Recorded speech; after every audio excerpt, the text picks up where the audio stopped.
Hey, thank you, Jeff.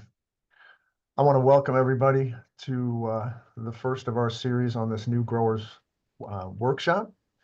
And I'm hoping that the information we're going to provide today will be useful for, current producers, but also for people who are thinking about perhaps growing lychee or longan. So I'll go ahead and get started.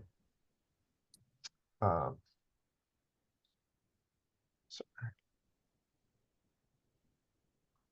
Okay, so here we have a map of Florida, and I've put stars by those counties where there's been a survey done by the USDA Census of Ag, and some estimates on the production of lychee in Florida. You can see it's all over the central South Florida area. There's actually reported a little bit of acreage, about an acre or two in Hamilton County. I don't know if it's still there, but we have about 1,000 acres in Florida at the current time.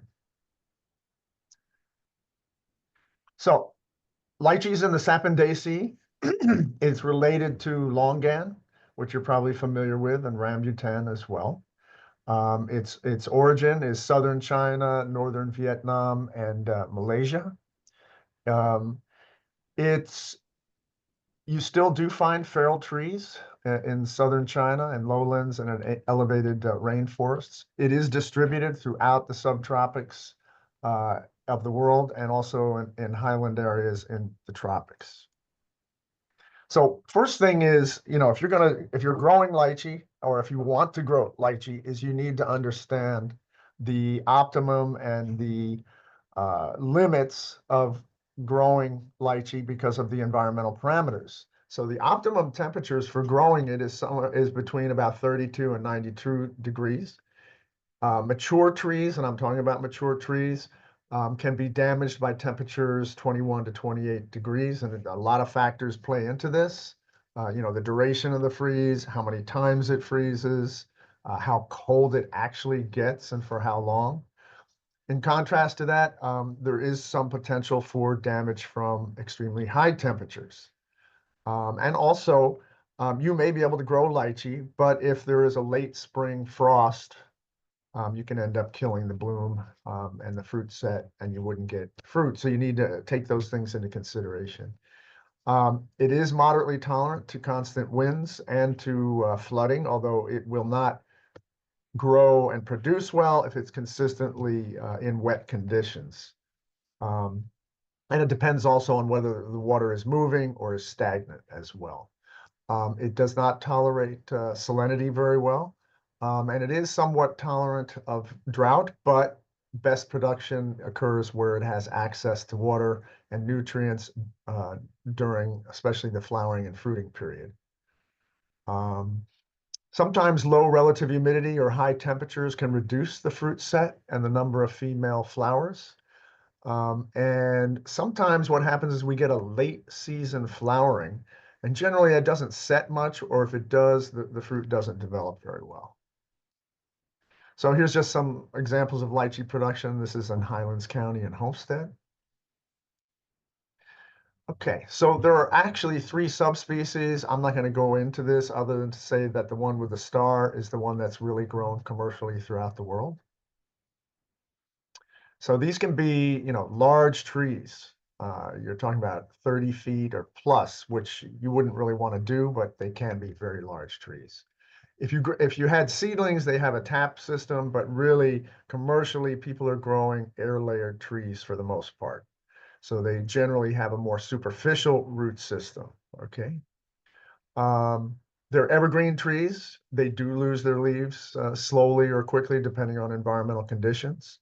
And the leaves are compound leaves, and they take about 40 to 50 days to mature from the time they emerge. The bloom is actually, the panicle is actually technically a thyrse, and it's produced on the terminal of the matured stems or subtending the terminal end of the stems. And we'll get more into the flowering later.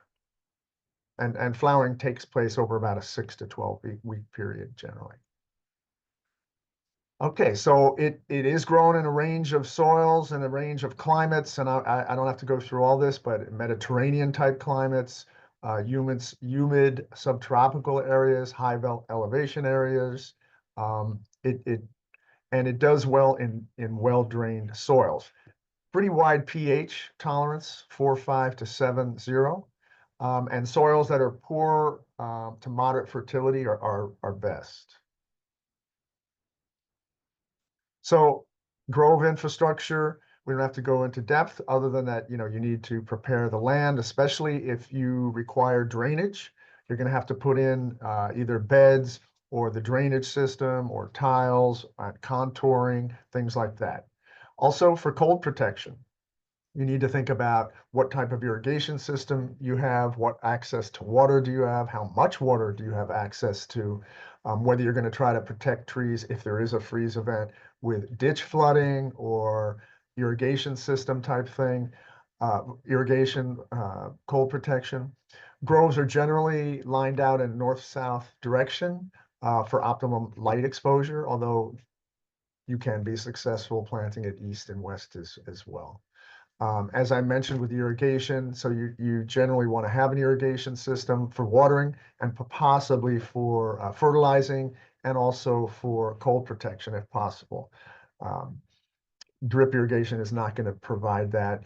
Very low volume micro sprinklers is not going to provide any assistance with cold protection. There is a potential for wind machines in some areas where they primarily have radiation type freezes to provide some protection from cold freezing events. Spacing. So, it depends on the life expectancy of the grove. It depends on your climate. So if you're in a cooler area, in general, trees can be a little bit closer than if you're in a more warm climate where the trees grow more vigorously. And it also depends on the vigor of the tree itself, the inherent vigor. Is it a vigorous cultivar or is it a less vigorous? There's a range of generally, 15 to 25 feet between rows, 18 to 30 feet between rows. We'd recommend somewhere 20, 25 feet in row, 22, 25 feet between rows. Because trees can, get quite large. And so, you want to have some space between these trees. You want to have as much canopy exposure to sunlight as possible, and without shading, self-shading. And I can tell you right now that we know that lychee, the stems require sufficient exposure to light in order to flower and produce fruit.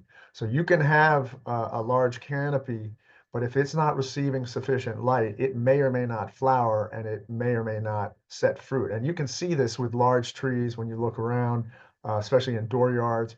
Part of the canopy has been shaded too much, and you don't see any flowering or fruiting, and most of the flowering and fruiting is up on the top of the tree where there's sunlight. So it becomes very important to control tree size, and spacing is part of that. So it is a multi-stemmed species. It can have a synchronous growth pattern. What do I mean by that? Where all the stems are behaving at the same growth stage as all at the same time. So they're all flowering, or they're all fruiting, or they're all growing new leaves. That's basically what I'm getting at. The fruit is technically a drupe. You're all familiar with it. They can weigh anywhere between 15 and 20 grams. Occasionally, some can get up to 30 grams. There are some varieties that are much larger, which aren't necessarily here, and they're not in the US right now. This is just to show you the seed. There are some that are called chicken tongue, like Hakip, and that's up on the right is Mauritius, which is a very common variety. So the seed size does vary among the different cultivars. Okay, our season is generally May through June. There are two main cultivars, Mauritius and Brewster, although there are quite a few people that are growing Sweetheart, which is another moderately early variety. It comes in before Brewster.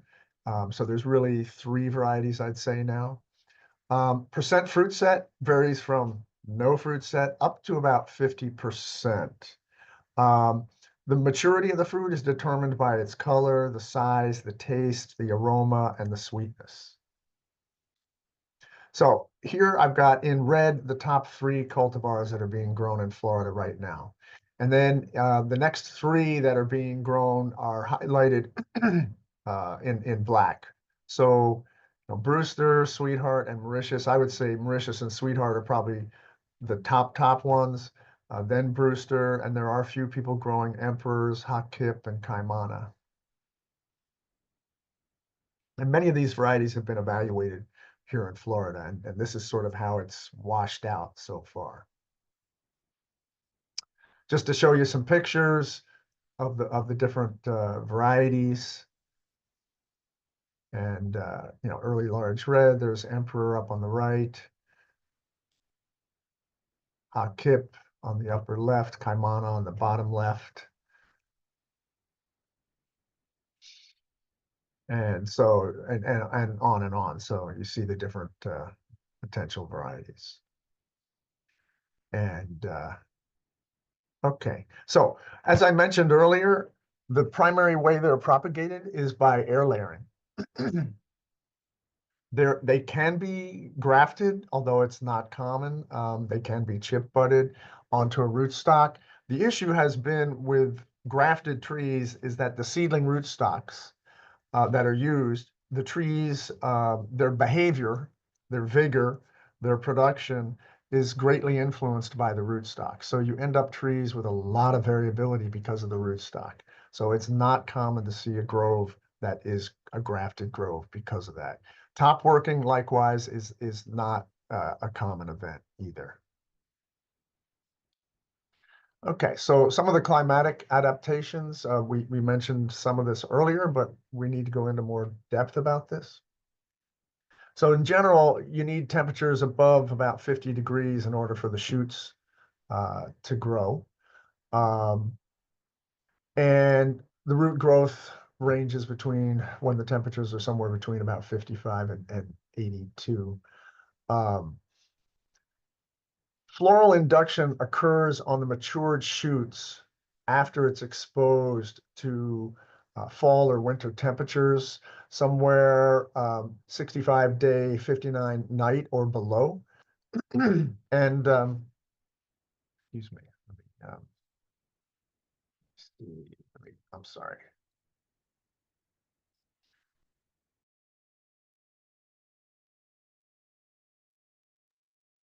Okay, so as I mentioned previously, so one of the requirements for lychee, and we're going to go into more depth about this, is that they need exposure to cool temperatures. And then if you get temperatures, so it has a chilling requirement, basically, is what I'm saying. And in addition to that, if temperatures during the day for about more than 2 hours go above 65, 68, you actually start losing some of that effect of the chilling hours. Okay. So also, so that once it has its chilling requirement met, in order for it to express the panicle emergence and everything, you need temperatures, above, 68, 59 for that to happen. Okay, so warming temperatures. Sorry, this, there we go. Okay, so the optimum temperature during flower is somewhere around 68 to 77. High temperatures can result in leafy or what we call mixed panicles. So you've got flowers and leaves. And this can end up, decreasing the percentage of flowers and things. Optimum temperatures for pollination, somewhere around 66 to 72. But cool temperatures can also inhibit the pollen tube growth during pollination. So if they're fruiting, if they're flowering, and then all of a sudden we get temperatures below, let's say 59, 60 degrees, this may slow down the actual pollination because insects, some of them can't fly if it's below, let's say 56 degrees. And the other thing too is it can inhibit the growth or the speed of the pollen tube down the style of the ovary, which then it stops the potential for fertilization of the egg and fruit set, right? So also the number of days from flowering to harvest varies with the variety and also with the weather conditions. So you're looking at somewhere between 65 and 120 days, which is a large range actually. Okay, so the optimum flowering and fruiting, and I know I'm sort of repeating myself, but this is like really important when it comes to lychee. Um, so the optimum flowering and fruiting occurs in climates where the vegetative growth stops, it ceases after the summer flushing, right? So you've harvested the fruit, it flushes, and it stops growing, okay? And then you need exposure to these cool temperatures um, in order for the vegetative buds to not revert, to convert to reproductive uh, buds. And then when it warms up, it'll flower. Okay, so physiological requirements for flowering. You have to have mature leaves and mature terminals. And it can't be just like recently mature, like in the last week or two. It needs to be mature for quite a while in order to be during the time that it's exposed to cool temperatures, right? I already mentioned in order to for a terminal to a stem terminal to flower, it needs to have had sufficient light exposure. Okay. So mature shoots, you want them to look visually dormant. In other words, you don't see the buds swelling and things like that during the fall, late fall, and winter, right? Um, and so buds at the end of the shoots will just begin to grow during the period they're exposed to these cool temperatures. And you might not really see that until it starts to warm up a little bit. But the main factor is you need mature leaves and mature stems in the fall and during the winter and to be exposed to cool temperatures. Okay, so as I mentioned, the two main environmental factors which influence the potential for mature trees to flower is the ambient temperatures, so cool temperatures, and available soil moisture. And so we'll talk a little bit about a strategy to enhance the dormancy of the trees so that when they are exposed to cool temperatures, they'll go ahead and flower when things warm up. Okay. And really worldwide, the researchers agree that these trees that are dormant, and that's what you want, require exposure to these cool temperatures in order to have a good and an intensive flowering uh, when things warm up, right?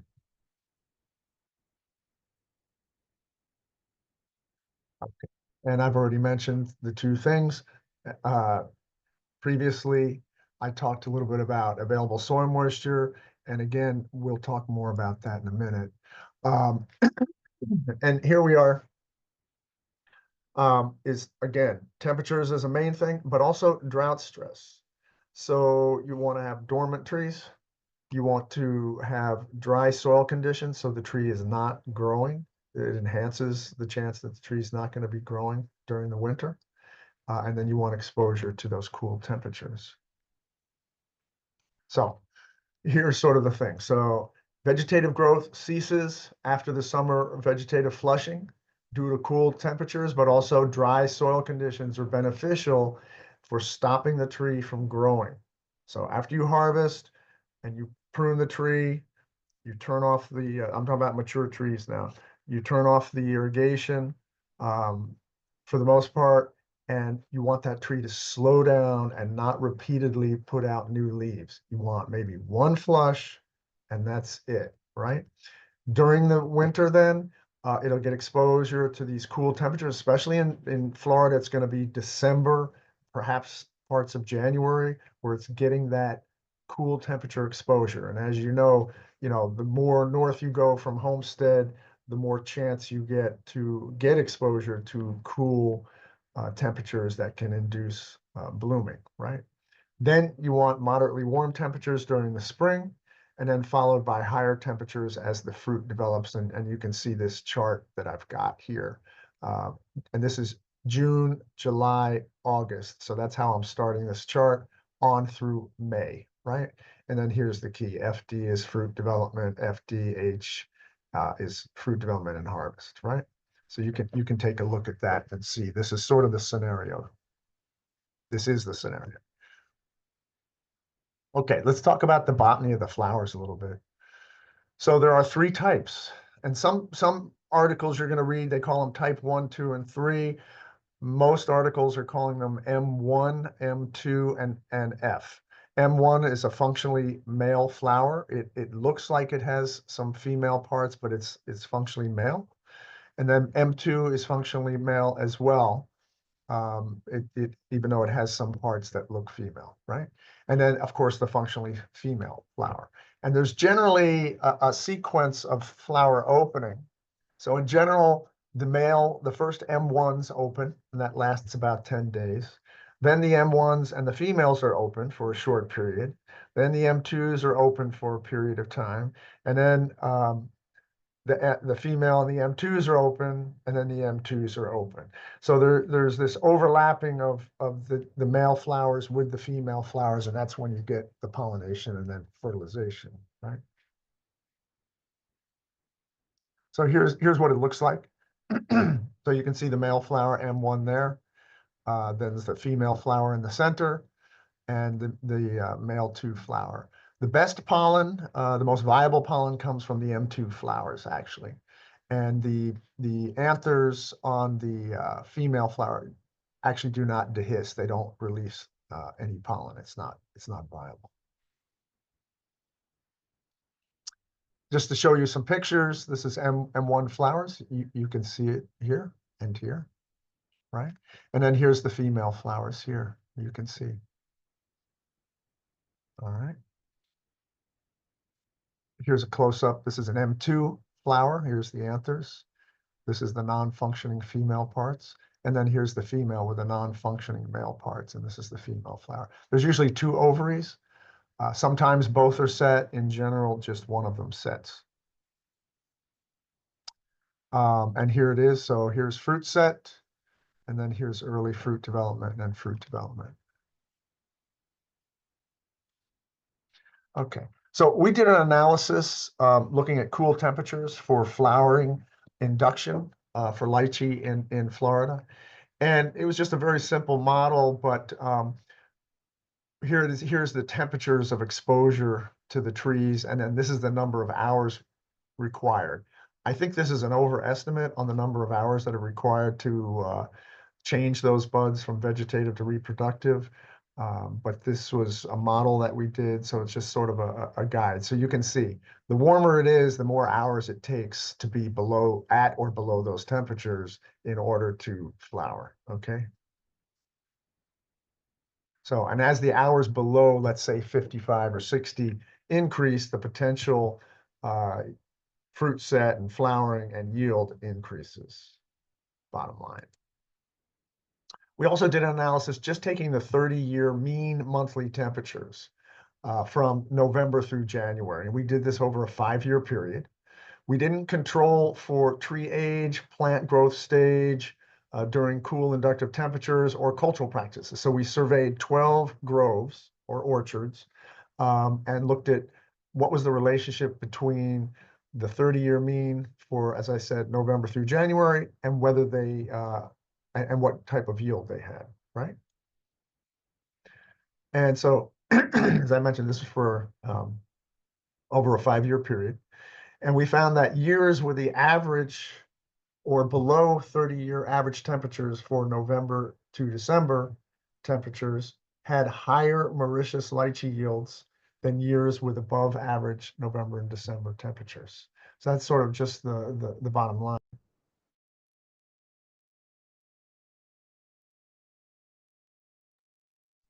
Okay, so if you have below average or below average temperatures, more likely to have flowering, fruiting, and a better yield.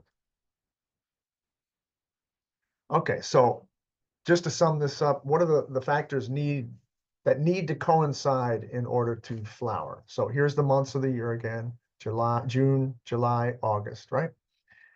Here is mature leaves and shoots, and they look dormant when you look at them, right? And during this period, you want them to be dormant. If you have the trees flushing in September, October, they may not flower very well the following year, okay? So it is really critical that those stems, those terminal stems and leaves be dormant and be mature, okay? Then you have bud swell. You're probably not going to see this, or you might see it a little bit just looking at it. And then here's when you need some exposure to cool temperatures. Sometime during this period, you need exposure to these temperatures, let's say 59, 60, and below, right? Then when you get moderate temperatures, January, February, like we are now, you'll see the panicles emerge and the tree will flower. So these are the critical things. You have to have mature leaves, stems, and shoots. You need exposure to this cool weather in order to have a good flowering. And this is just showing the general days from flowering to harvest and the size of the fruit. And so you can see this whole fresh fruit that as we go from flowering and flowering, that you'll get up to about 20 grams after 80, 90 days or so. So cultural practices in relation to flowering and fruit production, because as I mentioned, one of the biggest issues in Florida has historically been getting the trees to flower sufficiently and set enough fruit to have a commercially viable yield. Okay, so there is different methods that people have tried to induce flowering: girdling, drought stress, pruning off the new growth during the fall and winter. So you're in the winter and the tree starts to put out new leaves and you cut that off, and then you rely on the buds that subtend that terminal on the stem to flower from there. But it's very labor intensive. Then there's also chemical pruning. This is not common. All these synthetic auxins, these are not registered for use in the US, so it's really not worth talking too much about them. But here's just to show you girdling. Okay, girdling. So what you're doing is removing the bark and part of the phloem tissue to disrupt this sugar movement. It's usually recommended for being done in late summer, which in Florida would be September, October. And it's after that first post-harvest flush. It has, it's not going to work if the shoots flush during the girdling or if they're about to flush during that girdling, right? The results, interestingly, probably the first time you use it, it's going to work.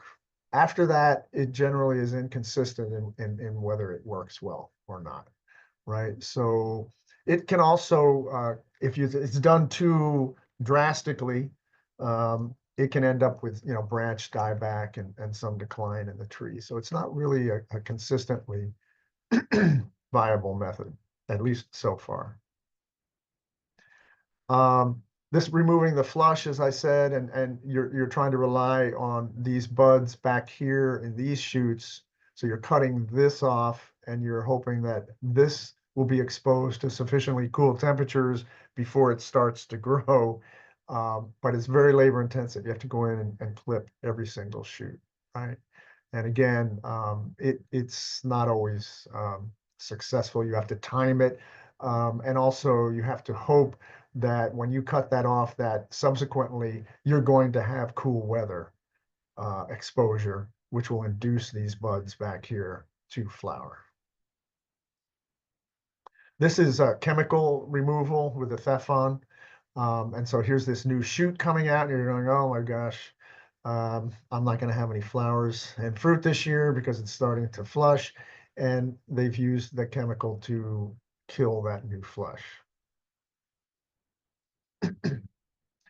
So the overall crop production strategy is you want dormant trees with matured flush during the winter. You want to really be careful about any nitrogen applications. If your leaf levels are 1.2 or 1.1 or higher, that's, excuse me, that's not good. You want the leaf levels to be quite low. Otherwise, the tree is going to just grow leaves, right? You want healthy trees. So you've got to maintain all the other nutrients at good levels. So we recommend, excuse me.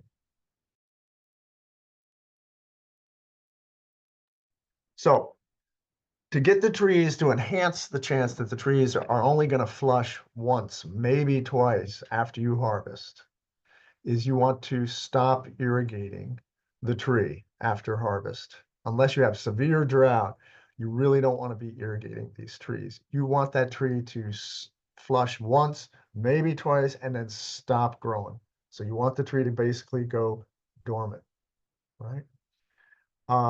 However, once the tree begins to flower, that's when you want to begin irrigation, and you want to be irrigating regularly from panicle emergence from the stems until harvest, right?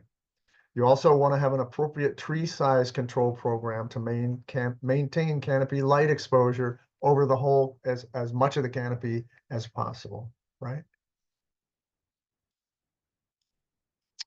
Okay, so we already talked about maintaining the light after all, over the whole tree, and then controlling the amounts and the timing of nutrients and water to facilitate the tree going dormant. And then once it does flower, begin to panicle emergence and flower, then you want it to irrigate. So this is just looking at it in a different way. So here I've harvested, the tree is flushing. Here I have, we have turned off the water. We want to stop this tree from sending out new vegetative growth during this period. During this period, after it's flushed, the leaves, the mature leaves are building up carbohydrates in the stems, which will help fuel the panicle emergence and the flowering. Here's the floral induction period, sometime between, December, January. Here, the panicles are emerging.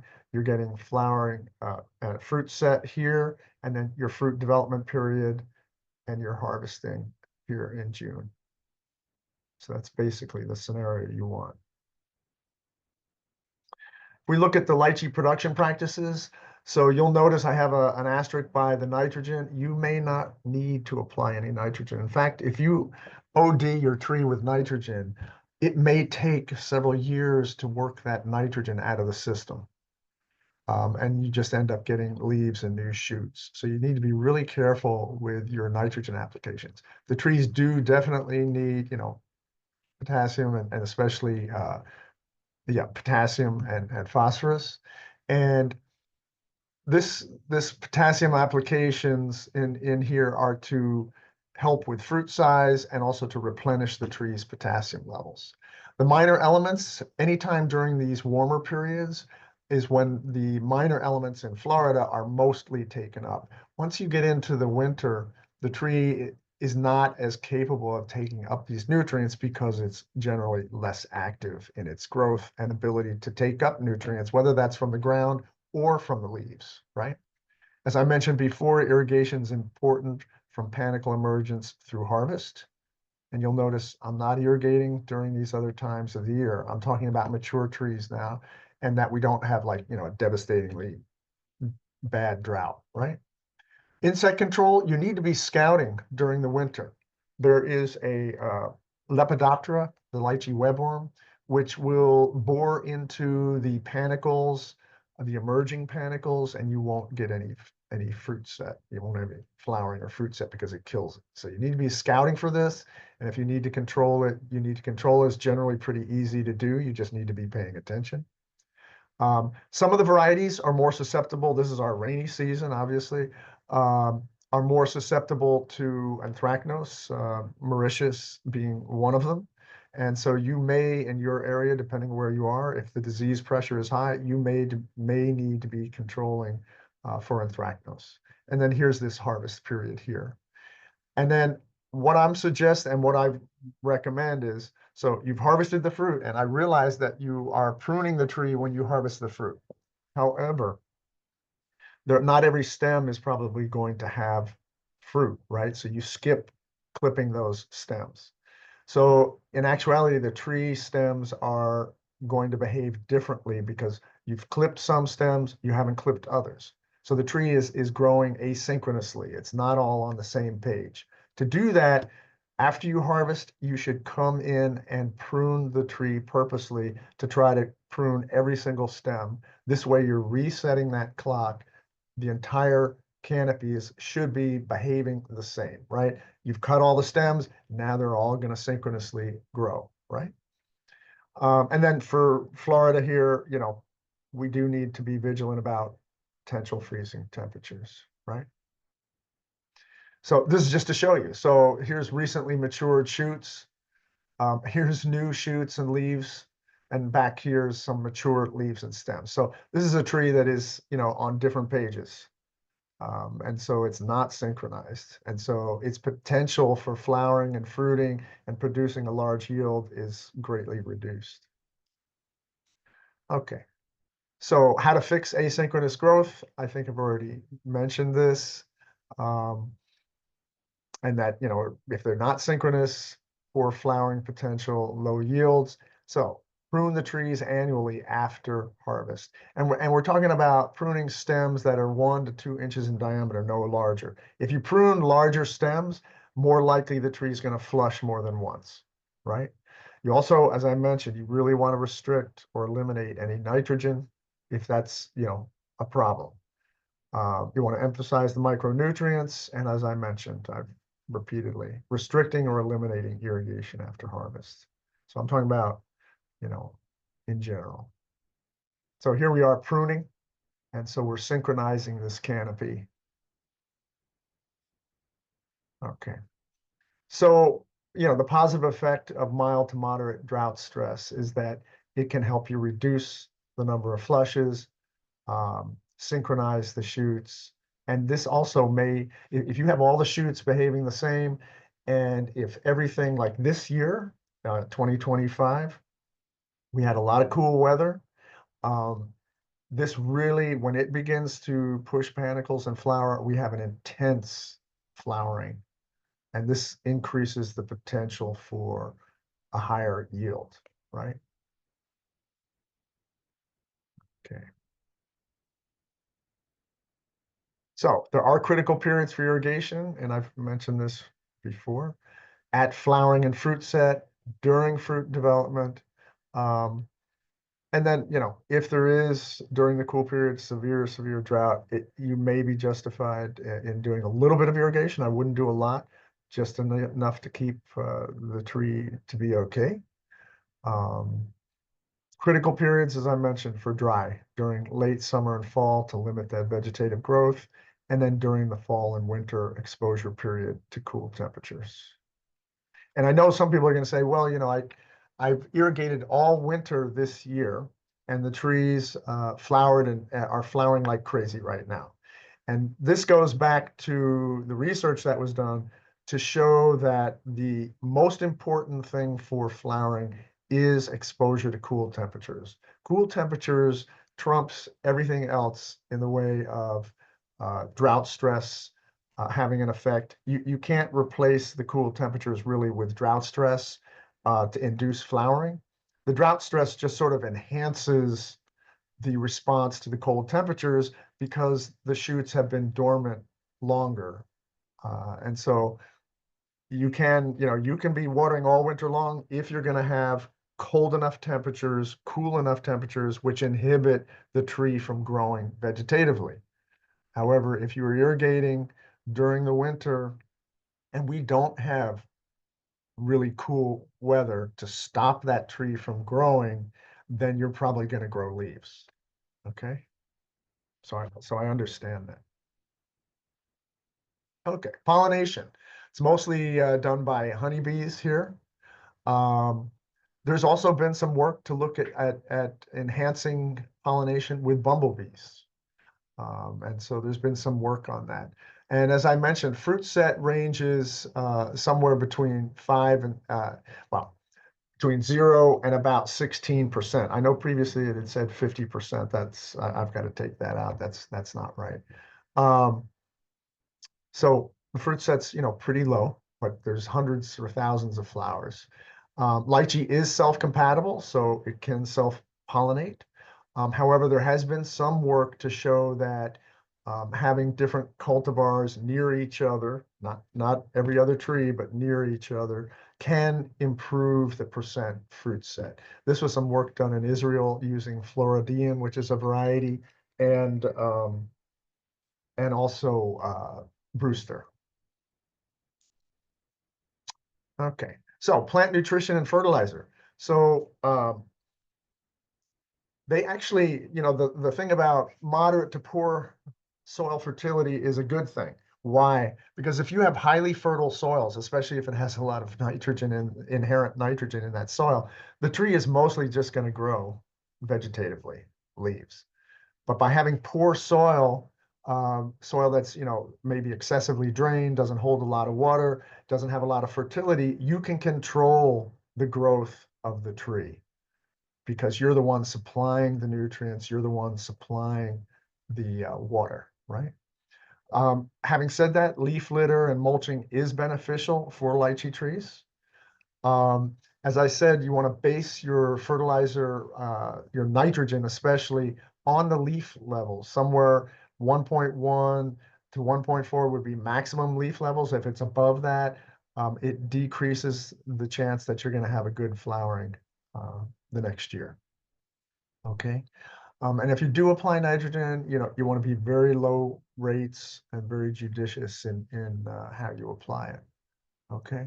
I would avoid nitrogen applications after harvest, as this might cause the tree to just repeatedly grow new leaves, which you don't want it to do, right? You do want to apply potassium because this will improve fruit size and retention and help with, the flowering and the fruit set. The secondary and the minor elements should be applied on an as-needed basis or a maintenance level to maintain the tree in a healthy state. Unhealthy trees are not going to flower and fruit and be very productive. This is just a chart to show you leaf nutrient levels in different countries.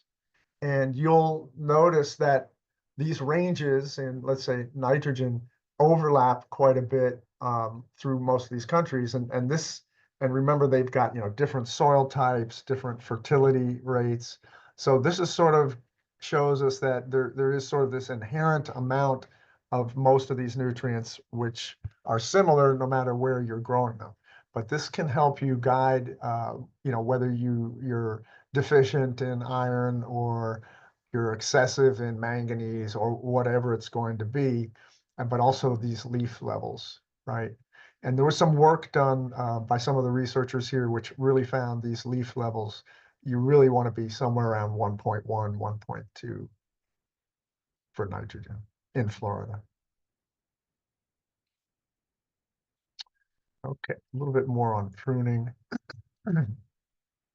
Training of young trees is not common, but it's by pinching new stem, trees, young trees, making them become multi-branched is a good thing. You'll develop a wider and a more complex canopy. And remember, your fruit is produced on the ends of stems. So theoretically, the more ends of stems you have, theoretically, the greater the potential for fruit production, right?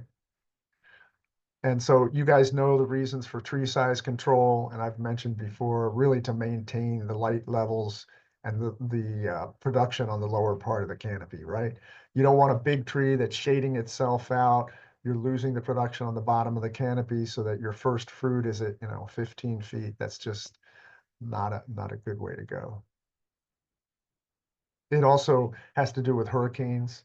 Larger trees, we found trees that are much above, 16, 18 feet are more susceptible to wind damage than smaller trees. Okay, so basically, I'm not going to read all this, but just to tell you that we'd recommend topping the trees somewhere between 15 and 22 feet. That 4.6 to 1, that shouldn't be there. That you can take that out. And you want to maintain a row middle of somewhere between 6 and 8 feet between the trees. So you're looking at maintaining your trees 15 to 22 feet. And really, it's easier to harvest, more efficient to harvest, easier to spray the tree, easier to care for the tree when it's a smaller tree.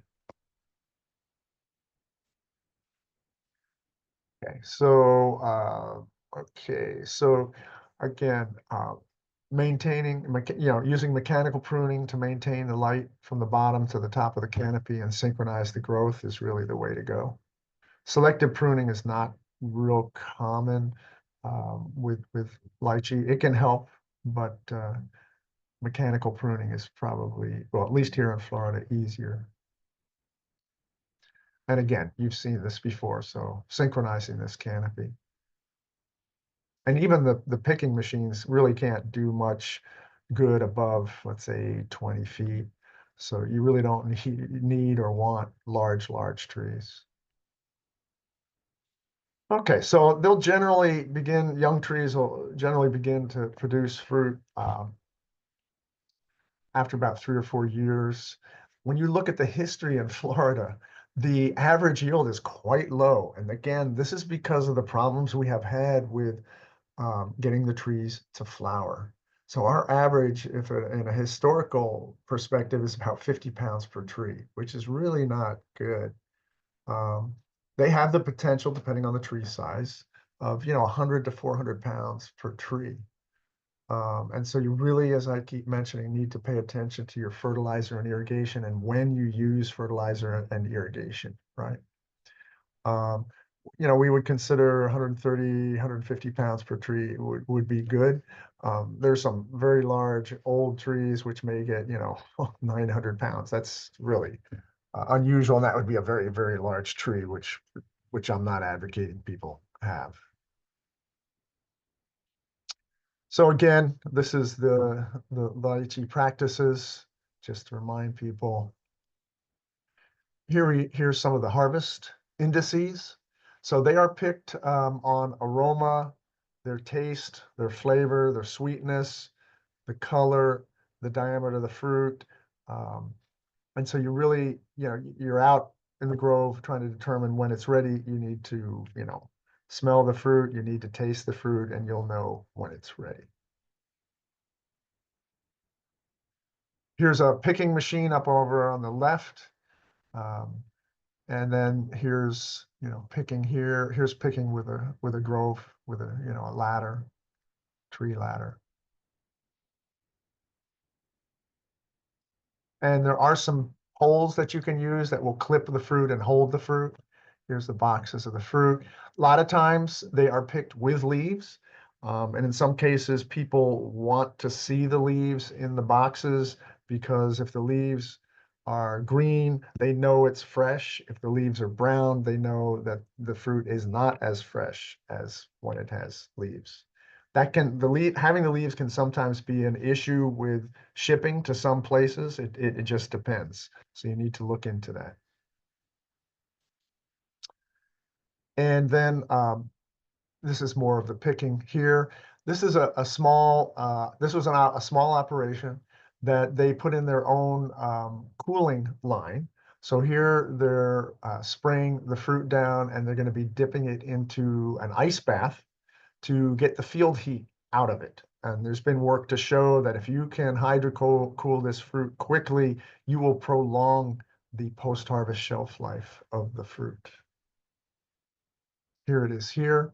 So they've got the fruit and they're dipping it into this cold bath and then letting it drain. And then here they are packing the fruit. And depending on the pack, it's with or without leaves. And they actually have a plastic bag in the box. And so they put the fruit in the box and then they close this plastic bag and then get it in the cooler. And here, I'm just talking about that, right? And it's generally stored somewhere 38, 41 degrees. And let me see, this is gone backwards for some reason. Okay. Major diseases and insects. So anthracnose, I already mentioned. There are some fungicides registered. Again, pruning the trees and opening them up to light and air movement will help reduce that problem. Lychee does sometimes get red algae, which attack the shoots, easily controlled with a copper fungicide if it's an issue. The biggest issue, and we'll talk more about this, is the lychee Erinose mite. This is an invasive pest that's now in Florida. It can reduce yields. It has in other countries, but there are many countries that are also, quote unquote, living with this pest. Lychee webworm, I mentioned earlier. This is something you need to be scouting for during the fall and especially during panicle emergence to be sure you're not having a problem. Can be easily controlled if you detect it. It's easy to see, but you got to be out there scouting. Lychee bark scale can sometimes be a problem. Mealy bugs and mites can also sometimes be a problem, but only periodically. So this is the lychee Uranos mite. It had been introduced into Florida several times. Unfortunately, it's now not been able to be eradicated. So it was detected in 2018. It's now in at least 13 counties in Florida. It's microscopic. You're not going to see it. You're going to see the symptoms of it. It feeds on the back of the leaves and parasitizes the tree, basically weakening the tree. So this is what it looks like. Here it is here. These are hairs that are induced. It's called Erinium, and we'll show you a little bit more of that. Okay. So the mite likes to attack new growth. It can't successfully attack mature growth, but it can colonize young growth. And it usually starts out as a little bit of a silvery area on these leaves, these young leaves, and then you'll start to see bumps as these leaves are maturing. And then it gets more distorted as the leaves mature. And on the back of the leaves, the tree produces these Erinium, and it's sort of rust colored, and it gets darker as it gets older. And it's very obvious. You can see it. The leaf is distorted and it's parasitized. This is actually flowers and panicles that have been parasitized by this insect. And here's some on the fruit. So it's something you do want to avoid if possible. How is it dispersed? It's dispersed by wind. It's dispersed by honeybees. It's dispersed by contaminated propagation material, nursery plants, contaminated ladders and equipment, and people. So if you touch an infested branch and then walk over and touch another branch that's not infested, you have just moved this mite. So it's sort of a nightmare dispersal problem. Okay, so some of the management recommendations for commercial growers. And we're going to be having another a seminar on this coming up sometime this year based on our new data. But I'm going to tell you what, whoops. Okay, all right. So what's happening is that in response to clipping your shoots, such as harvest, um, or response to pruning, your tree is going to send out new shoots with new leaves. And also in response to over-fertilization, especially with nitrogen, and sometimes in response to a rainfall during especially warm weather, your trees are going to flush and put out new growth. So you need to be looking out for this and scouting your grove. And looking for these symptoms, and the earlier symptoms, if you can detect those, that's even better. So what I've got down here is you should be scouting anytime there's a new flush, even if not all the shoots on the tree are flushing or growing. You want to familiarize yourself with the symptoms, and then throughout the year, scout your grove, especially if they're flushing or about to flower and send out panicles. And what I've got here is I'm just showing you some different scenarios, scenario 1, 2, and 3, and periods where you should be out monitoring your trees to look for symptoms of this mite infestation. So ideal phenology is your tree is dormant during this period, right? And you can see in the first scenario, it's dormant more than during this second scenario. And the third scenario is your tree just keeps on flushing. And so you need to be, you should, if you're in this situation, you need to synchronize these trees, reduce or eliminate your nitrogen, prune the trees to synchronize them, and get the trees back into more like scenario one.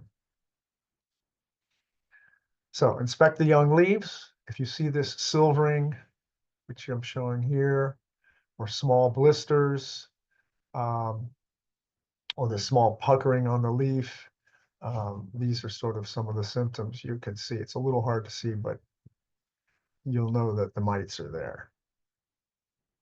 Here it is again. See the puckering, the silvering, the puckering, and here's the mature Erinum here. So living and limiting the lychee Uranos mite infestations. Okay. Harvest your fruit and prune all the trees to synchronize the growth. Protect that post-harvest flush. So you will be applying either sulfur, well, you're going to be applying sulfur as those new shoots begin to emerge, those new leaves and shoots begin to emerge after harvest and after pruning to synchronize your tree. You want to protect that flush from the mite. We don't have any substance that kills the mite. What we have are substances that prevent the mite from colonizing the leaves. And so sulfur is the only thing that's currently registered for that use. We do have in progress trying to register several other products, which we found work well. They're not ready, they're not legal yet, but that's in the works. So you want to protect that emerging new shoots and leaves until they are mature. Remember, I told you the mite really can't attack or successfully attack mature leaves. And that usually takes somewhere between 40 and 60 days, right?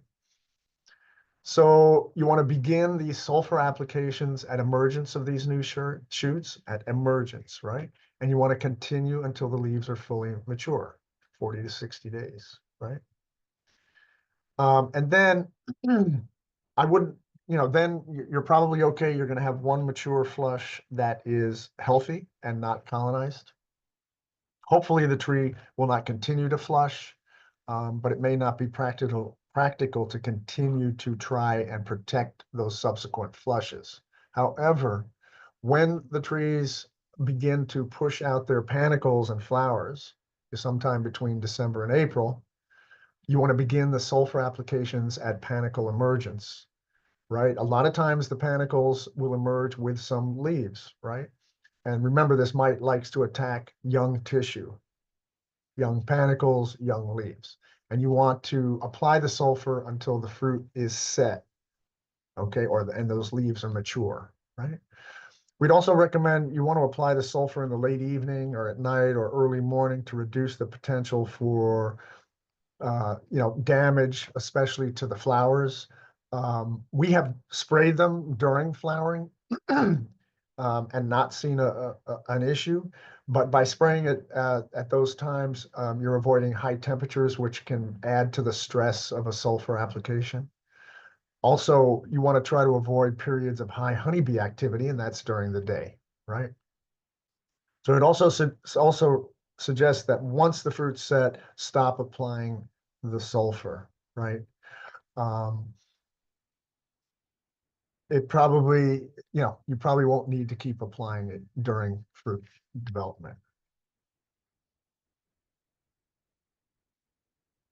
Okay, so this is another scenario for additional flushes after that one that you've been that you protected earlier on, right? So if you have a few stems that for some reason begin to grow, you ought to monitor those. You can selectively remove them, right? And that means completely remove them and destroy them. Don't leave them in the grove. Don't touch those and then go and touch more of the tree because you're moving that mite. Also, those mites will be on your clothes. So you need to be careful about that, and you need to clean those clothes, right? And then you should spray the infested or the adjacent trees with sulfur as a precaution, right? Just, maybe a couple of times just to stop the infestation. So we did test some other acaricides. Agromec and azadirachtin did not work. Sulfur, right now, microthiol disperse is registered for lychee in Florida. You do have to have the label in your possession. Okay. Remember, do not apply any oil sprays within 3 to 4 weeks before or after a sulfur spray.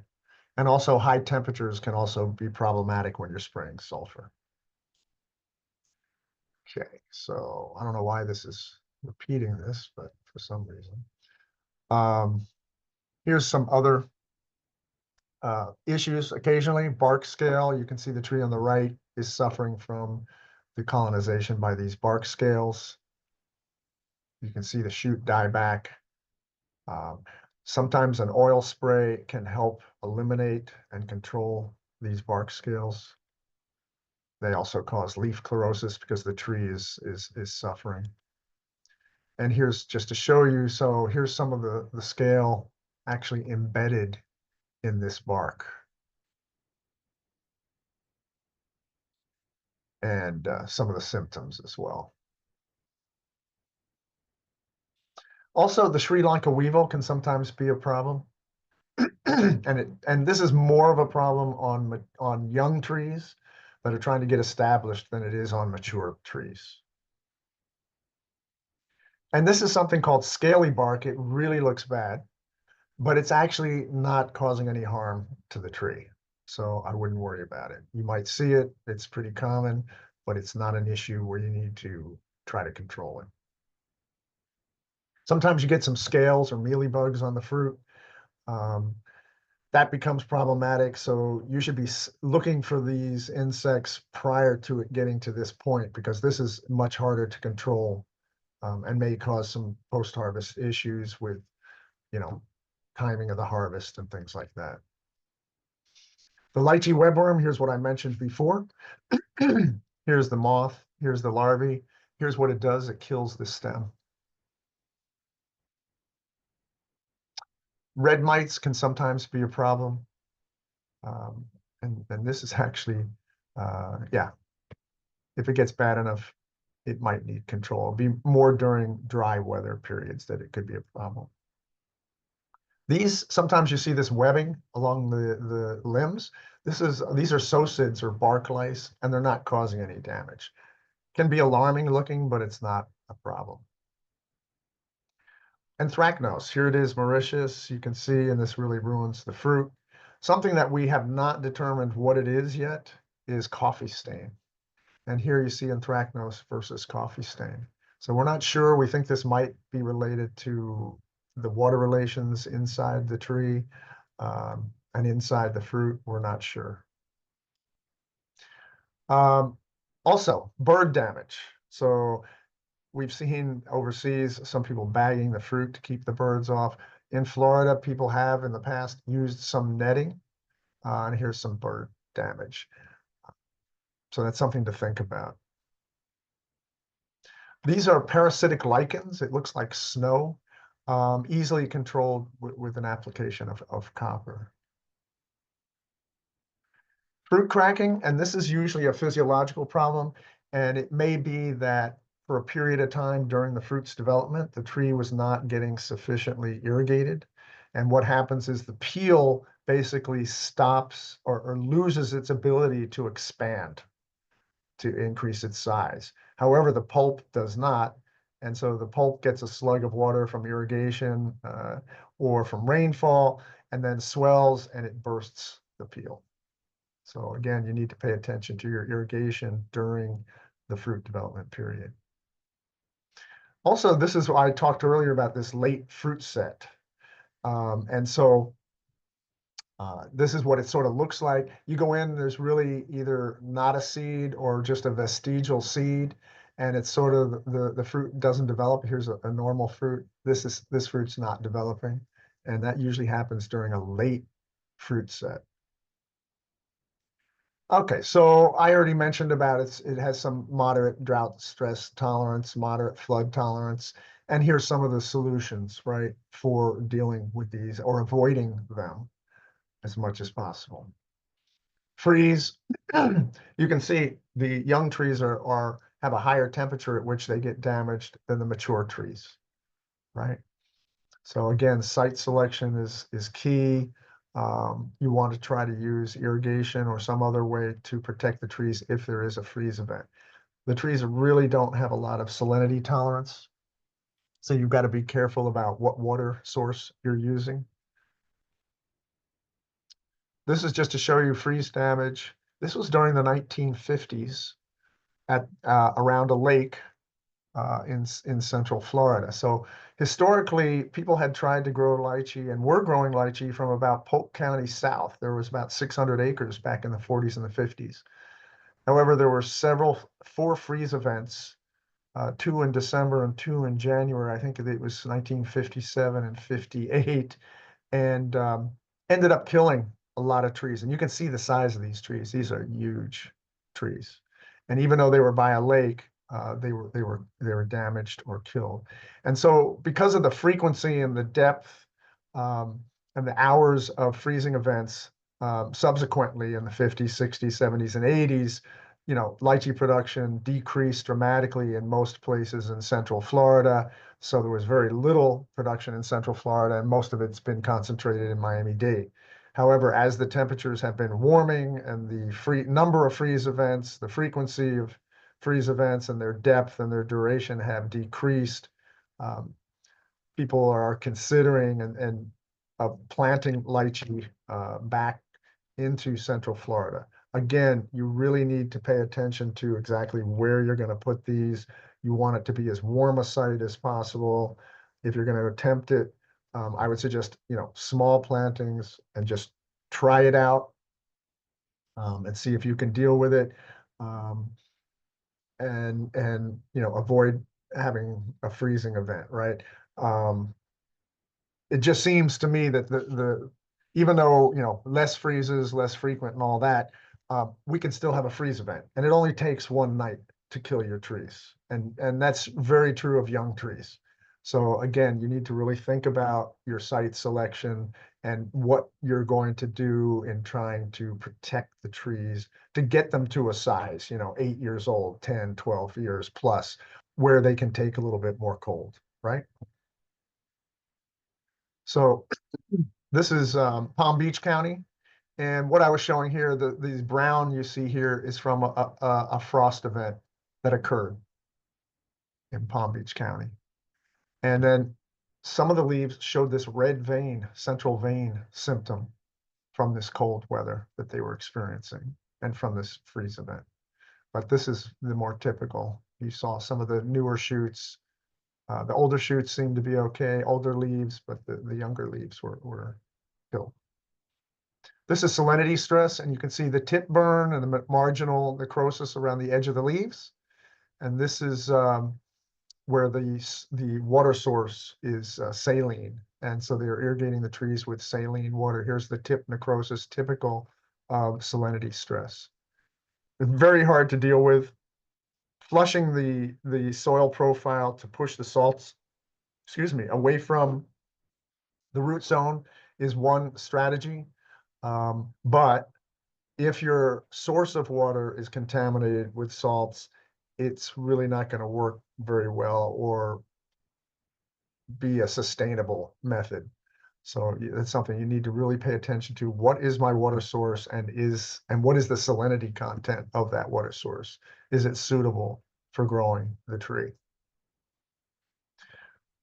Okay, wind. There is some, yeah. So depending on the strength of the winds, you can see some issues, stem breakage, limb breakage. With tropical storms or hurricanes, of course, the amount of damage or potential damage even gets worse. Okay, so with pH, again, you want to pay attention to the pH.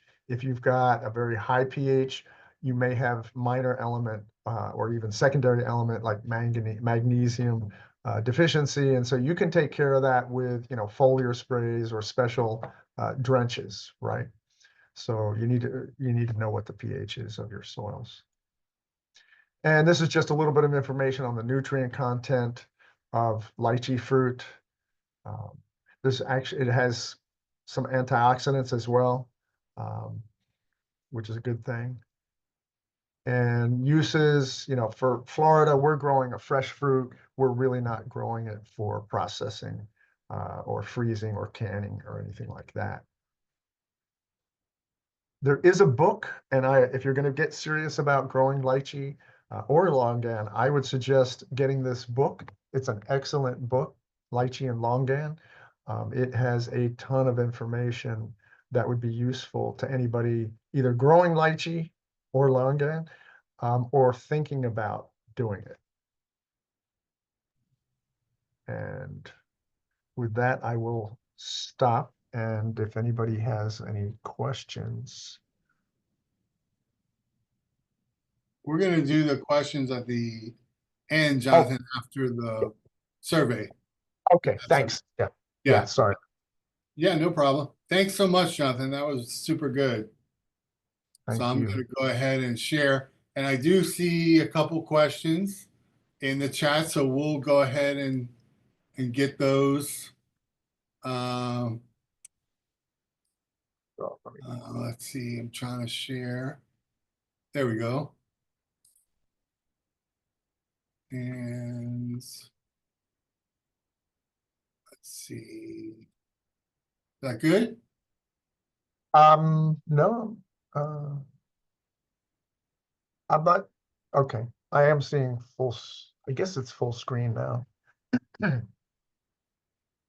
I hope so. Good?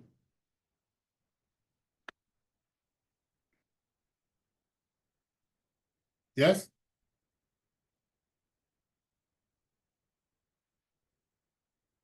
Jonathan? Yeah, I can see it, Jeff. Sorry. Yep. Yes? Yes, it looks, sorry Okay. about it. All right. Thank you. All right. So thank you guys for being here. I'm going to talk about longans. And Jonathan, thank you so much for talking about lychee. And I want to thank Jonathan for doing the yeoman's job of putting this PowerPoint together. You're going to see a lot of similarities between this PowerPoint and Jonathan's PowerPoint. So let's go ahead and get started. And here we go. So longans are also grown in Florida, and we have about 1,147 acres. Most of them are grown in Homestead, as you can see, and the demand is good, and it's relatively reliable bearing. It's more reliable than lychee, and mostly it's Kohala that we have. And it is in the Sapandaceae, so it's related to lychee. And it's also related to rambutan, pulsan, mamotio, and ackee. And it comes from South China. Its evolution is low to midland tropical areas, so it's sort of like South Florida. And here we see it in West Palm Beach, Taiwan, China, and Homestead. And if you look at that picture to the top left, you see the kind of growth habit. So you see it's kind of got that central leader in the middle, and then it kind of goes out and it's very spindly. So it's very difficult if you want to try to prune that because it's not like a mango that's more compact. It's very long. So we're going to see when we talk about pruning, it's more difficult to prune. And it can be very big. It can get to be 65 feet tall. The seedlings have a taproot system, very much like the lychee that Jonathan mentioned. We don't really grow seedlings. We grow them from air layers. The leaves are compound, and the site selection, they like well-drained soils, which we have here. The soil pH is 4.5 to 7. 8.0, but they will grow in alkaline soils. That's what we have in South Florida. We have more of a 7.8 to 8.8. We have the alkaline soil. The orchid grove infrastructure, the grove layout north to south is preferred. Irrigation system, micro sprinkler or drip, although for cold protection you might use high volume. Drainage ditch for flood irrigation, cold protection. We don't really use wind machines for cold protection, so that might be something you would use further up the state. Factors for plant spacing, life expectancy of the grove, climate, tree vigor, ultimate size of the tree desired, presence of irrigation system. So your range is going to be 15 to 25 feet in row to 18 to 30 feet. So recommended is going to be 20 to 25 feet in row, 22 to 25 feet between rows. And then obviously you're going to want to do pruning to keep those trees from getting into each other, because as trees enlarge, light exposure to sides of the canopy may limit flowering and fruit production. That's always going to be an issue with trees in your grove. So you see here, you can see there in that picture, again, you have very spindly tree. So it's going to be something that when your trees are young, they're more difficult to prune to get them to do what you want. Like the lychee, longan fruit is a drupe. It can weigh up to 22 grams. Cultivars. Kohala, that's the number one. Usually when we see a grove in South Florida, it's going to be Kohala. Some of the other ones are going to be shampoo, buku, how these are very limited. You don't really see them. It's almost always Kohala. You will have people asking for some of these others, but it's almost always Kohala. Here's some of the others. And if you look at them, if you look at some of the other lychees, you can kind of see some differences. But here you really don't see, with the naked eye, a lot of difference. These are some from a collection in Thailand. You can see they had quite the collection. So here's a germplasm collection.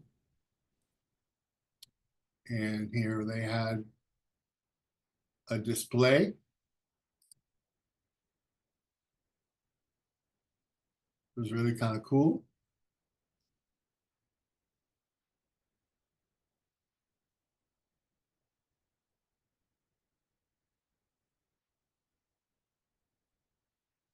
So propagation, I mentioned earlier that they're propagated by air layering. So there's some tropical fruit that are propagated by air layering, not a lot.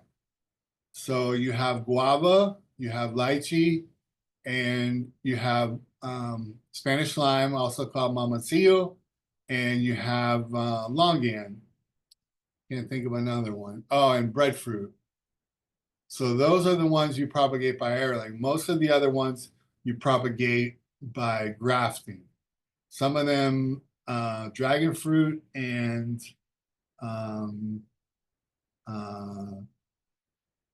passion fruit, you propagate by cuttings. All those different type of propagations are asexual, meaning they're exactly a clone of the parent. So air layering is a clone of the parent, and we do that with longans, and we don't do grafting with air layering because the cambium for air layering is sort of curved, so it's difficult to do grafting with air layering. And air layering is actually simpler than grafting. So that's how we do propagation with longans. So grafting for longans, there are some problems. There is some incompatibility, and like I said, the cambium, which needs to be lined up for grafting, is sort of spiraled, so it's more difficult to get it to match up. So the season for Florida longans is July to September. So it comes in just after the lychees. Now there is an induced off season. So this is something you remember when Jonathan talked about the lychee, he had that list of all the different ways that they tried to get lychee to go and bloom and fruit off season. There is a way that they can get Longan to do that, and we'll talk about that. So that's pretty exciting. And like I said, Kahala is the main cultivar, and fruit set varies from 0 to 20%, and maturity is determined by size, taste, sweetness, and bricks, and color. The optimum climactic scenario.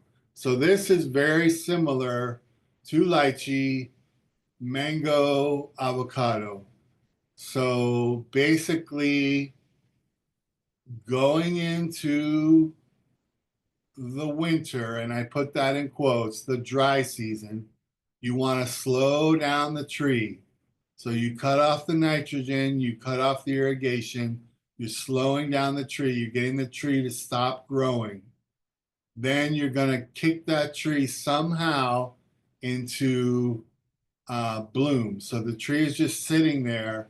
So for a mango and an avocado, you're just going to give it some sort of quick cool front. So something like that will kick it into a bloom. For like what Jonathan was mentioning for a lychee, you need much longer, like banked up cool temperatures. For a longan, you're going to need cool temperatures, but not as much. So you have all these different scenarios, but they're kind of similar. And then the botany, you have very similar flower types to the lychee, which Jonathan mentioned. You see them here. You see the pictures here. There you see the female with the non-functioning male parts down below.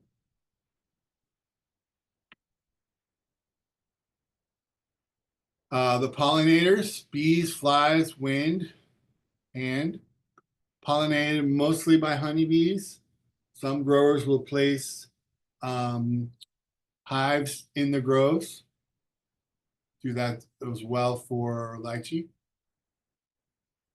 Cultural practices. So the same for many fruit trees. You want to maintain light exposure to the sides and tops of the canopy. So you're going to do this through pruning.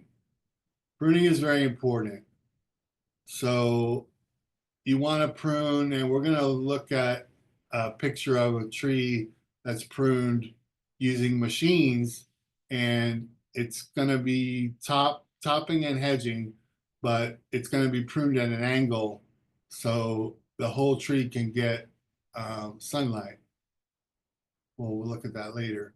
Now this is the leaf nutrient concentrations, and we looked at that for lychee as well, and here it is for longans. And Jonathan has this for many different tropical fruit, and I'm trying to get him to put those all together and publish that so we can get that out. So when you do a leaf test and you need to look at, let's say, look at your longan and say, let me look at my longan leaf test and let me see, do I have too much nitrogen or not? You can look at this test and look at these numbers and say, okay, I have too much nitrogen. So I'm going to get him to do that. So don't worry, it's coming up. So here's just a picture of magnesium deficiency. Here's iron and zinc together. And then we talked about this, same for here for lychee, critical periods for irrigation. That's going to be once you start getting the fruit set, and you don't want that going into the dry season. High volume over and under tree irrigation. High volume over irrigation would be for cold protection, especially once you start going up the state. So longan practices for normal harvest season. We looked at this for lychee. We're looking at this for longan. I wanted to mention, because we're looking at this, we looked at that for lychee. This is available if you go to Ask IFAS, and which is a database for University of Florida. You go to Ask IFAS, you type in lychee or longan, then you'll find something that says growing longan in the home landscape. You go to that. In the back, you'll find this calendar, and it has all this information of when to do all these different things. So that, and it has this for all the different tropical fruit. So don't think you need to go to the YouTube video to find this. It's all there for you.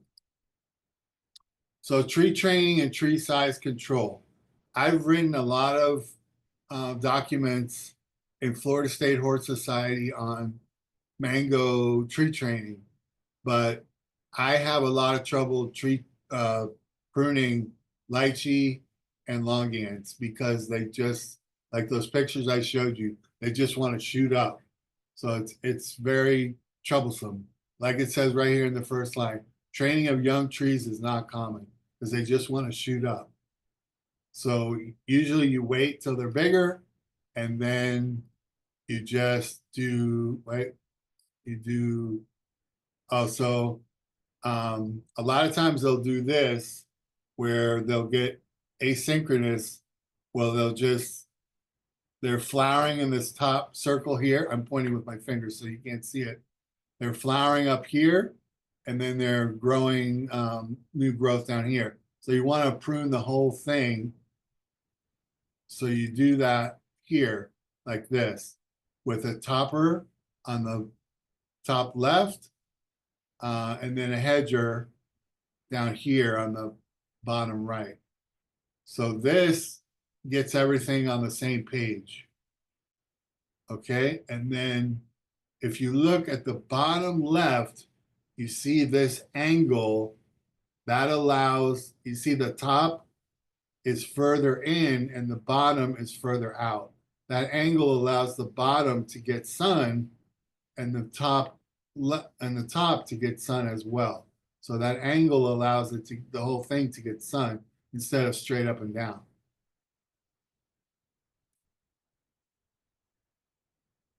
There you see on the bottom right, you see that angle. And he's going in with his pole saw, his electric pole saw, or his gas pole saw, and he's cleaning that up. There you see the machine. It's really barbaric. Those 1, 2, 3, 4, 5 huge circular saws that just go in. And that's looks like a Miami grove that he's just getting in there and chopping it up. So that's hedging. They go in the sides, and then they have another machine, which is that one right there, a topper. So thinning, this is interesting. This is done with longans where they have so much fruit that they actually take off like a third of the fruit. See this this picture in the middle, they take this off so they can fatten up the rest of the fruit. So if you look at this bottom left picture, when the fruit are about a third of the size, they take that off so they can fatten up the rest of the fruit. See this top right picture, they took off that. That's something that's done Also with mangoes, with some mangoes that have multiple fruit on the same panicle, they'll do that. But this is done very regularly with longans. See the picture on the top left, that's beforehand, and then the top right, that's with the prune, with the thinning. So there in the top left, that's what happens if you don't thin. It's just overproduction. And then the bottom right, the tree kind of killed itself because it just produced way too much.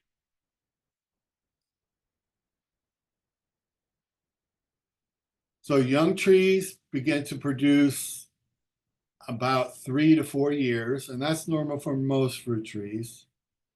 And they can produce between 50 to 500 pounds, sort of a big gap there. And this has changed with the use of potassium chlorate to induce off-season or stronger normal season bloom. So potassium chlorate, that's what we mentioned earlier when I said that you can trick the tree into blooming at another time. That's the chemical that you can get the tree to bloom at a different time during the year. So we'll talk about that in a minute. So like lychee, the tree can be unreliable due to inadequate cool temperatures, and that's definitely a problem in South Florida. There's continuous vegetative flushing, and solution, the potassium chlorate. Solution girdling, not really reliable. Jonathan mentioned some of the problems with that with lychee. Here's girdling, where you just sort of wring the tree with a knife and you wound the tree to try to force it, to make it think it's dying, to make it push out flowers. Like Jonathan said, that kind of only works once because it only thinks it's dying once. Someone actually wounded a tree in my grove here, a canistel, because they wanted to get it to flower, to get it to fruit, where it was actually already flowering. So I don't know why they did that, but I guess they really liked canistel. So here's potassium chlorate. And if you look at that top left little thing there, it means that it could explode. So kind of be careful when you're using potassium chlorate to get your longans to bloom and fruit. So it's odorless, it's solid, it's fine, it's crystalline, it's white colored, it's a powerful oxidizing agent, and it's used in making explosives, matches, and pyrotechnics. And it can explode if handled improperly. So right there, we better wake up if we're using this. And when heated, it kind of gets hot in South Florida. It emits toxic fumes. So right now, I'm thinking, let's pay a lot of attention to this. This is another one that Jonathan has written already, the whole thing of exactly how to use this chemical. He just hasn't published it yet. So I'm going to get him to do that as well. So don't worry, that's coming. So it has to be stored in a dry, well-ventilated location. Don't put it by fertilizer. Reseal containers immediately after use. Never store with KCIO3, with fertilizers, pesticides, or other chemicals. So keep it away from your chemical shed because that could cause a fire or explosion. We don't want that. Okay, so how to use it now that we know that it's super dangerous. But we do want our trees to fruit off season because number one, we're going to get them to fruit. Number two, we're going to get them to fruit off season. So we're going to get more money because they're off season. So the tree should not be flushing or about to flush or just complete a flush. So they need to be totally quiet and rested. So you may need to wait or set trees up for the future. Trees should not be nutrient deficient. They need to be healthy. So they need to be healthy and they need to be just sitting there doing nothing. So there's the rates. There's the tree size and age. There's the comments. There's the mix and the water. There's the first application, all the information. How to use. So we're going to pull back the leaf litter. So if you have all leaves under your tree, you need to pull it back. If you have mulch, you need to pull it back. You're going to irrigate the grove a day or so before the application. So you're going to irrigate. You're going to apply by sprinkling or mix with sufficient water. You're going to apply the material to the soil under the canopy. Then you're going to irrigate immediately to move the material into the root zone. You're going to irrigate for several hours every 3 to 4 days for the next several weeks. Then bloom should initiate in 3 to 6 weeks and harvest 4 to 6 months later.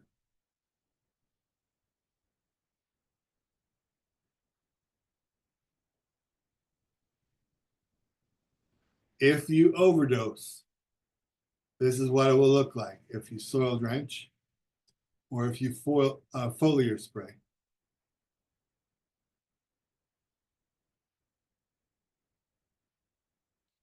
All right, so again, that exists on how, that all exists written out on how to do that.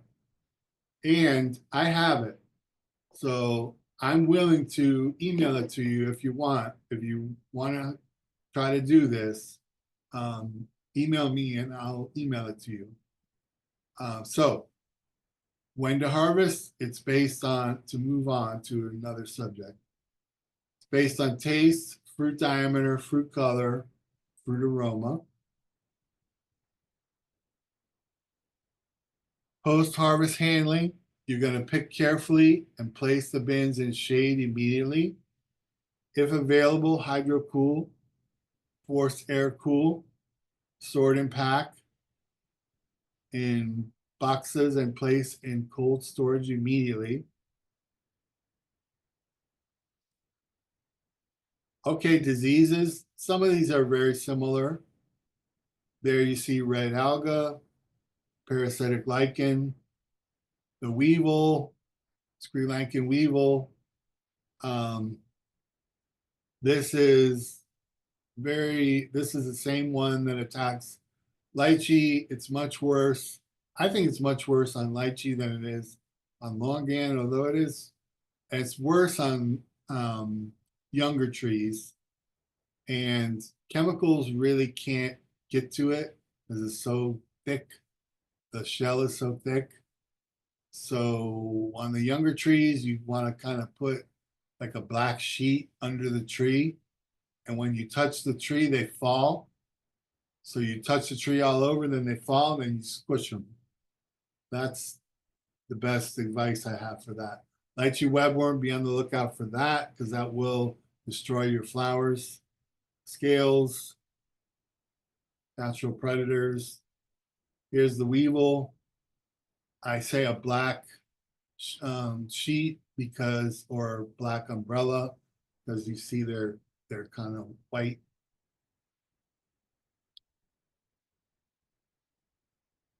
The webworm, they can do major damage on your flowers.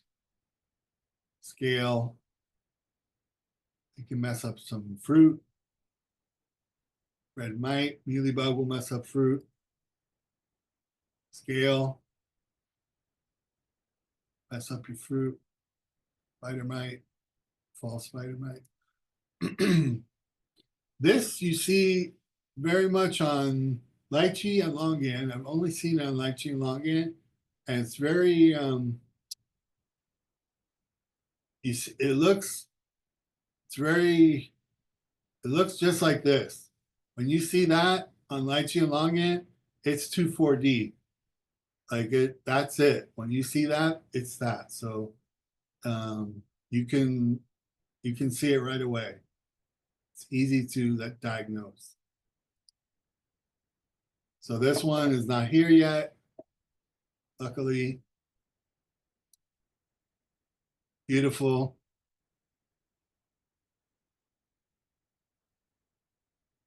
So this was very similar to the slide you saw Jonathan put out. So drought and flood solutions for drought, wide plant spacing, deep rooting, mulching, irrigation, flood, bedding, ditch canal, contour, drainage,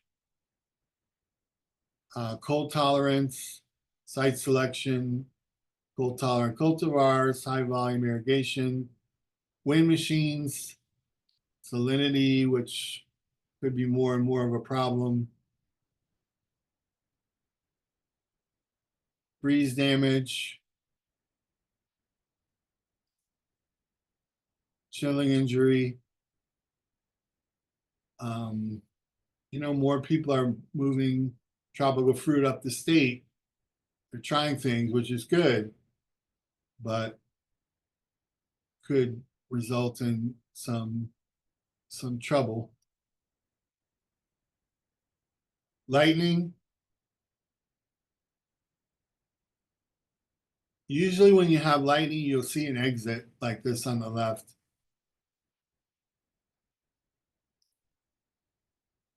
Nutrient content. Uses. Gotta love it fresh. And here's the book Jonathan mentioned. And I'm gonna put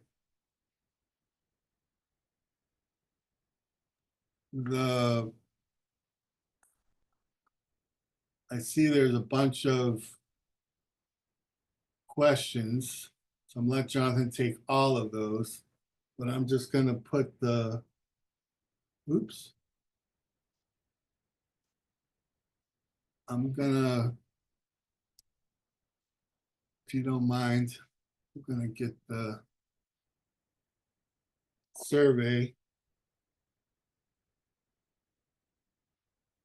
Sorry to bumble around here. I can start by answering a few of the questions in the chat. I did answer a bunch of the questions that were in Oh, the awesome. chat. Yeah, I put already. the survey link in the chat. So if you guys could jump on that, that would help a lot. Yeah, if you would please, do the survey. Um, we have to evaluate them. And also, if you have comments, you can put them in the chart. I mean, the idea is to try to give you the information the best way we can. And hopefully, if you have questions or if you weren't happy with how it was done, we need to know so we can improve it in the future. Yeah, there's a spot in the survey to put comments. Okay. Yeah. So somebody asks, have you seen success with foliar applications of potassium chlorate? Yeah, you can apply the potassium chlorate foliarly. It has been done. It's a more, I would say, a more dangerous way to apply it in the sense that it's easier to overdose the tree.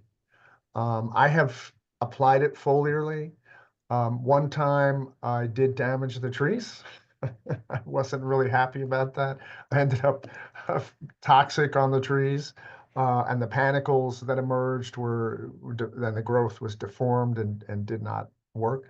One other time I used it that way and it worked. So you have to be very careful about the rates if you're going to use it foliarly. I would suggest playing around with it on one or two trees to see how it's going to behave. So you get a feel for, oh, okay, this rate seems to work well. Do it as a soil drench and then leave a few trees and try it foliarly and see if you can get it to work. Someone's asking, can we get these notes through email? My understanding is, we've recorded this, and I don't know if by notes, I think you mean the text of this workshop. That I'm not sure about. Jeff may know more about that. Are they able to get a transcript? I don't think there is a transcript. I didn't hit the AI. Okay, okay. Um, let me see. Somebody was saying, I've seen some US articles on this, but not much info out there. And I think this is in response to, excuse me. If you were to graph, I think this is from KR, if you were to graph lychee, whoops, come on now, sorry. If you were to graph lychee, what variety would you use as seedling rootstock? Yeah, so as I was mentioning before, I mean, what I have seen is that the seedling rootstocks, the trees that are produced are very variable. So some of them are stunted, some of them very vigorous. So it's very uneven, their performance, which can be a problem if you're trying to have all the trees, grow at the same time, flower and fruit at the same time, have the same nutritional program. And again, the issue is that because they're seedling rootstocks, that the genetics are very variable. So that's really the main issue with it.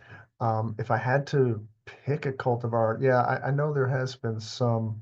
I'd have to go back and look and see if somebody, and I'm sure, I mean, I've been to Asia, and seen trees on seedling rootstocks, and they were not happy with how variable they were. But I can look into what cultivars perhaps they were choosing for the rootstock. Um, let me see. Hmm. So let me see. Somebody see. Don't forget to take the survey, everyone. The link is there. Yeah, if you'd take that, that'd be great. Um, Jonathan, you want to mention those two documents? I can put them in the. Yeah, sorry. Thank you. So I have two documents. Yeah. One is a document on environmental parameters for a number of tropical fruit crops, not just lychee and longan. And Jeff can throw that up into the chat. The other, what was the other one now? The other one was Jeff. The other one was the planting a grove. Oh, okay. Yeah, that's right. So I have a fact sheet online on EDIS on planting a tropical fruit grove. And Jeff can throw that up there. That's also available on EDIS. If you type in UF space IFAS space EDIS, EDIS, you'll hit a website where you can do keyword searches. And if you type in there, tropical fruit grove or establishing a grove, you should hit that fact sheet on the things you ought to think about when you're trying to establish a tropical fruit grove in Florida. And it's besides the environmental things that you need to think about, but the infrastructure that you need to think about as well. Um, so the best control for the Sri Lanka weevil. Yeah, so there are, um, sorry, let me pull this up from my source here. Yeah, okay, so I want to make sure that um, what is labeled changes what's labeled. And so let me just look this up real quick and I can tell you.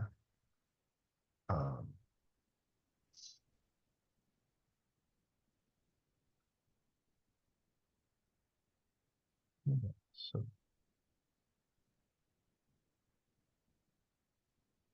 okay.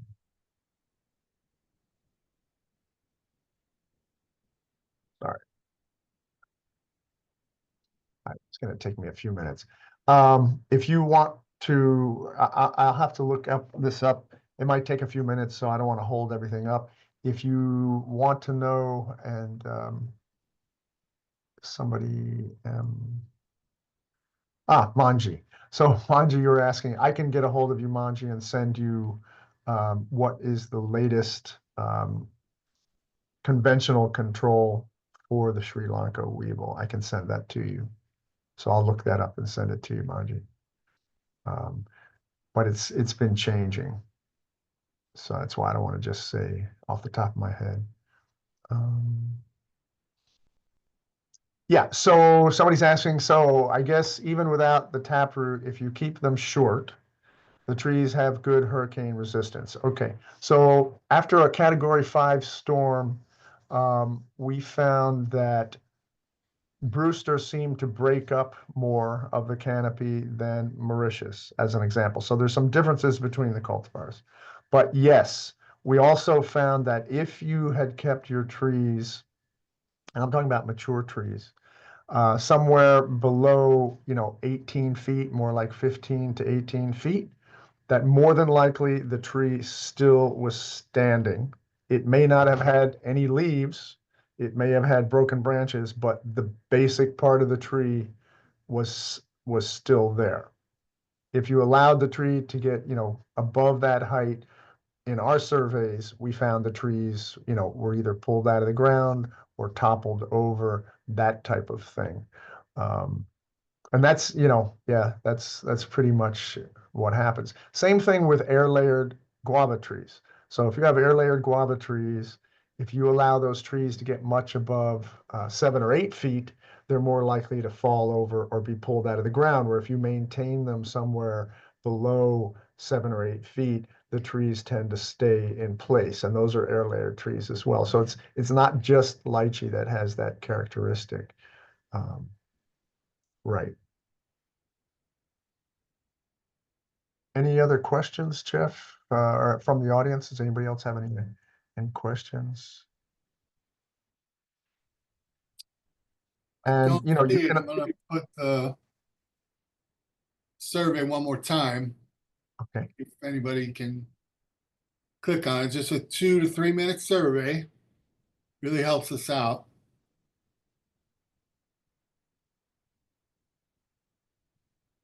And, you can always contact Jeff or myself through email or directly through the phone. I'd be glad to talk to you about that, about anything on this, on lychee and longan here.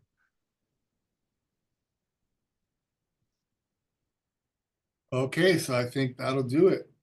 Okay. I want to thank Jonathan for all his hard work. Thank you. Christopher has one more question. How cold to kill lychee mite? Yeah, good question. Since it is pretty much, it's in Central Florida, so I'm not so sure, and I do not know the temperature at which mite is killed. Just don't know that. Yeah, sorry. Yeah, not sure.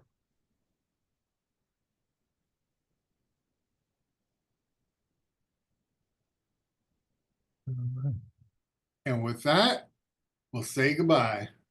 Thanks, Okay. everybody. Thank you, Jonathan. No, thank you. Take All care. right. Awesome. Bye-bye.